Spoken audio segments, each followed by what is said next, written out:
has never been viewed as the best receiver in the league, but Jerry Rice thinks he still stands apart from his peers. Yesterday, Rice said Edelman has the best footwork in the NFL. Because of that, he said of Edelman, quote, "You're not going to be able to cover him. You can't do it. He's going to be able to get separation from you and make the catch." Rice also admired Edelman's physical style of play. So Shannon, is Julian Edelman a Hall of Famer? This really puts me in an uncomfortable spot because I'm in the Pro Football Hall of Fame. And when I try my best, Skip, not to really speak on whether or not a guy's a Hall of Famer or things of that nature, because me being in the Hall of Fame, it almost comes off if I said, no, I'm a hater. I'm trying to keep Julian Edelman out of the Hall of Fame. And I'm not. I lose no sleep. He gets in, he doesn't get in. I take no pleasure, but what we do is that I debate. And when I don't duck and dodge questions, the question is Julian Edelman a Hall of Famer? And as uncomfortable of a position that it puts me in, I'm going to answer this honestly. I do not believe that Julian Edelman is a Hall of Famer. And I'm just looking at his resume, Skip. They started having Pro Bowl selections in 1950. No player has gone into the Hall of Fame that has not gone to a single Pro Bowl after 1950. So from 1949 back, they started playing football in 1919. So the previous 31 years, there were no Pro Bowls. Guys got in without having one. I just, you know, it's like, look, it's hard for me to believe that a guy that in the Pro Bowl era in which players, coaches, and media, fans select the Pro Bowl, he hasn't got one. As much as he's on television, as much as he wins, not one. Not one All-Pro team, first or second team All-Pro. It's just hard for me to believe, Skipper. He's almost in that situation like Robert Horry. Robert Horry has 7 rings, 3 different teams, hit big shots with every team, but no All-NBA, no All-Star game appearances. Here's a guy that has only 2 seasons in a passing era of 1,000 yards playing alongside Tom Brady. And for me, Skip, you look at Wes Welker. Now, Wes did not win a Super Bowl, but he had 2 100-yard games in those Super Bowls, and we just remember, Skip, because of the drop. Because, you know, you look at it, I believe he should have caught the ball, given the caliber player that he is. But Wes Welker was a 5-time Pro Bowl, 2-time All-Pro, had 500-catch seasons. He went to 3 Super Bowls. He went to another one with Denver, although he lost all 3.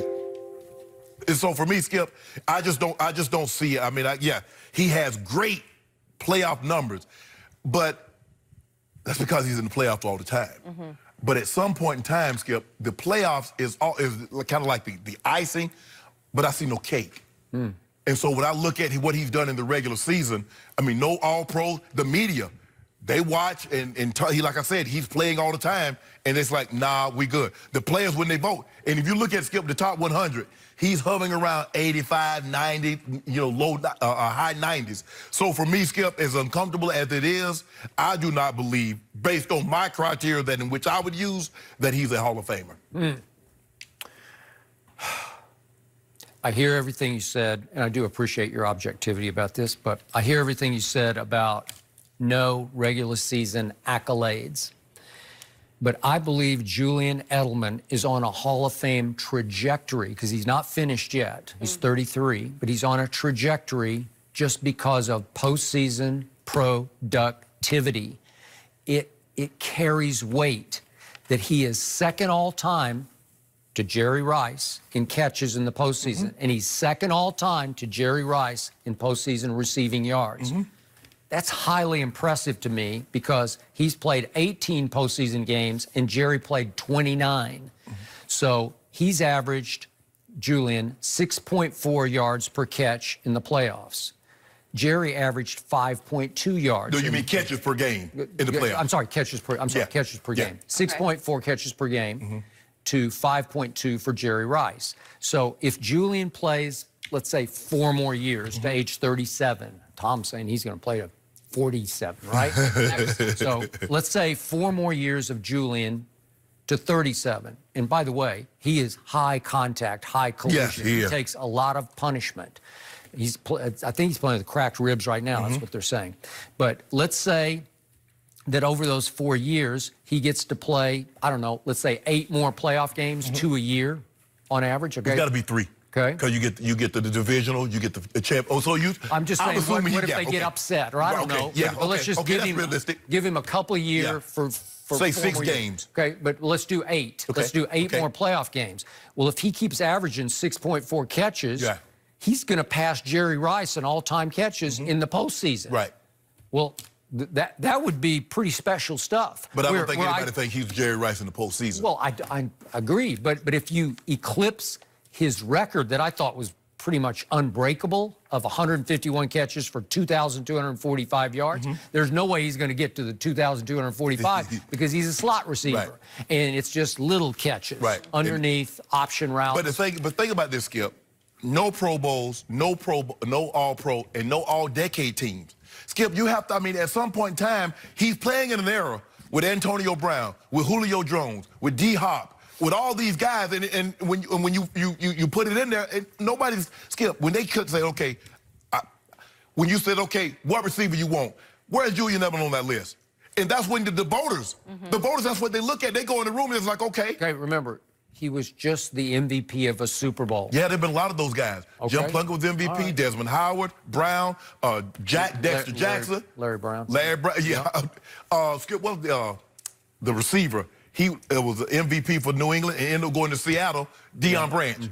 Yeah, so there have been a lot of, that doesn't necessarily correlate. He still did that. Yes, You do have that on your postseason resume, right? Yes. So, to me, are you sure this isn't sort of reverse Bill Polian thinking, where you just look at him and you say, a little white guy can't be in the Hall of Fame as a receiver, right? No, because they're, I mean, I'm trying to think. The last one was Steve Largent. Okay. I think 80, no, 90, might have been 90. Okay, but Steve Largent was a wide receiver. Yes. You know, he was split out wide. Yeah, but when you look at it, okay, in 16 games, and you look at the body of work, and you're like, 2 1,000-yard receivers? 2 1,000-yard receivers. Now, he's on pace to get 1,000. So a wide receiver playing in a pass-friendly era with Tom Brady only has 3 1,000-yard receiving seasons? Okay, but I'm just looking at the post. The postseason. No, you can't. Well, I'm just saying, when push comes to shove, who does Brady look for? He looks for that little guy. And that guy gets open, to Jerry Rice's point, because his footwork is just, it's special. Well, I disagree with Jerry on that. I think AB, although he's not in the NFL, and we're going to talk about him a little later. Yep. I think Odell, I think Amari Cooper has way better footwork. I don't know. Boy, he's really quick and good. But Skip, he is on a dime. But Skip, I mean, look at Wes Welker. You're talking about small guys, Brandon Stokely, small guys that works in really, and that's what you need. Okay, just to me, no, I'm not taking a shot at Wes here, but Edelman's made it tougher stuff than Wes. Yeah. He built a little more sturdier than Wes. Mental toughness, where you can trust he's going to make the big catch at the big moment. So I got to tell you, if he passes Jerry Rice for postseason catches, whew. I mean, Skip, that's the Robert Horry argument. Yeah. Okay, but Robert Horry made one big shot at the end of the game. He didn't lead the team in scoring. Skip, he got 7 rings and made big shots for the Lakers. He made big shots for the Spurs. He made big shots for the Rockets. He's still a role player for every one of those teams. He wasn't the star of any one of those teams. But you said it's the playoffs. Yeah. Okay. He made shots. Yes. Here and there. This guy makes all kinds. He leads the team in receiving. Like, look what he's doing right now. They're 8-1. He's caught 63 balls. Guess who's second on the list for the Patriots? Little James White has 44. Skip. 63 to 44. If he's caught 64 balls, I bet you he has over 100 targets. You got to factor that in too, Skip. He has 90 for 63.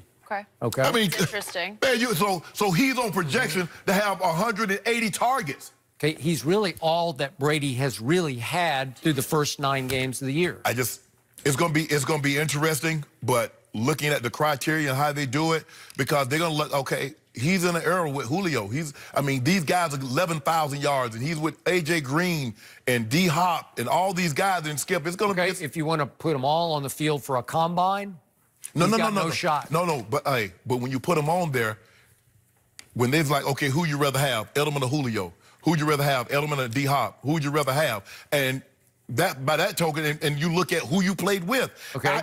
I think. Okay, but if it's 3rd and 10 in Kansas City in overtime, and you say, Tom Brady, would you rather have Julio or little Julian? Which way do you think he'd go? Well, He just might go for Little Well, Junior. he's going to go with someone that he knows that he's comfortable. But Skip, That he I trusts. Yeah, right. Yeah. But I also believe what helped me get into the Hall was also going to Baltimore and doing it without Mike Shanahan as my head coach and John Elway as my quarterback, making a Pro Bowl at a different location. Because, Skip, when you play in a system, because everybody's like, well, you look at all these running backs, because a lot of running backs that came after TD was getting 1,000, getting 1,500 yards. And so when you play in that system, well, hell, John, you're playing with John Elway, you got TD, you got two guys outside. Well, now all of a sudden, I don't have Elway, I don't have TD, I don't have those guys outside, and I'm able to make the Pro Bowl. I'm able to lead the team in receiving. I'm able to help get a team to the Super Bowl. So I think those things help. And I think a lot of times what hurt Patriot players is that when they leave, they don't have nearly the success that they had in New England. So, and people are like, okay, I got to take you down a notch for that, because so how much is that of you? But with him, I don't see him a scenario, Skip, where he plays anywhere other than New England. But if you look at that resume, Skip, it's just hard with 0 Pro Bowls, 0 All-Pro season, and he's not going to be an all-decade player. It's hard for me to see a scenario that he gets in, but he might.